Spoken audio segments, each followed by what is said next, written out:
વાવેતર લગભગ 40 એકર હતું બરાબર, અને એમાં 30 લાખ રૂપિયા તો ઉધાર શાક લીધી. હવે ઉધાર શાક ભરવી જ કઈ રીતે? મગફળી ટોટલી ફેલ ગઈ છે બરાબર. એમાં 50% આવક લગભગ 80% તો ઉગી ગઈ છે. હવે 20% આવી છે ખાલી હાથમાં. એ માર્કેટની અંદર કોઈ લેવા તૈયાર નથી.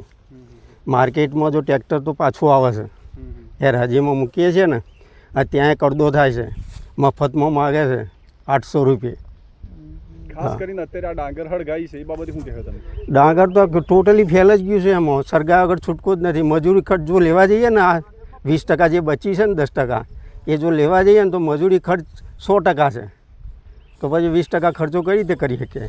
ખાસ કરીને તમારા ગામમાં કુલ કેટલી ડાંગરનું નુકસાન થયું છે? ડાંગરનું લગભગ ઓછામાં ઓછું 100 એકર ઉપર હશે. આમ વાવેતર પર નુકસાન થાય છે. ખર્ચો તો લગભગ 100%. આવક જે થાય એના કરતાં ખર્ચો વધી ગયો છે. હવે જે નુકસાન થયું છે તો એ નુકસાન કઈ રીતે ભરપાઈ કરવું? મગફળીમાં એવું છે, મારે પોતાની ડોગર છે, તો એમાં લગભગ મેં 1 લાખ રૂપિયા ખર્ચો કર્યો છે, અને એમાંથી 20,000ની ડોગર થાય એવું નથી. મજૂરી ખર્ચ જ નથી નીકળ્યો. એટલે એ શોટ તમે હળગાઈ જ દેવાના? હા, સરગાઈ બાળી જ કૂટવાની છે, મજૂરી કોણ કરે? શું નામ તમારું? પટેલ ઈશ્વરભાઈ ગોબરભાઈ ચૌધરી. અમારે ડોગર ફેલ જાય છે, અમને બહુ નુકસાન પડે છે. અમારા છોકરાનું લગ્ન છે, અમે ક્યાંથી પૂરું કરીએ? ગમે તે કરીને અમને વળતર આપો.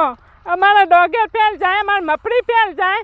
10 વીઘા મફળી છે, 5 વીઘા ડોગર ફેલ જી સાહેબ. પછી અમને વળતર આપો એટલે આપો. અમારી એક જ માંગ છે ખેડૂતોની કે અમને વળતર આપો. અમે મજૂરીઓ લોકો છીએ, અમે આ મજૂરોને કેમ કરીને પૈસા આપીએ? ક્યાંથી લઈએ? શું કરીએ? અમને એ બધું વળતર આપો. બસ અમારી એક જ માંગ છે. અમને વળતર આપ્યા વગર તમારે ચાલે એવું જ નથી. તમારા ઘેર કોઈ પ્રસંગ હતા? અમારા ઘેર પ્રસંગ છે, છોકરા છોકરીનું લગ્ન છે, અમારા દાગીના કરાવવા છે. અમે ખર્ચો હેમાંથી પૂરો કરીએ?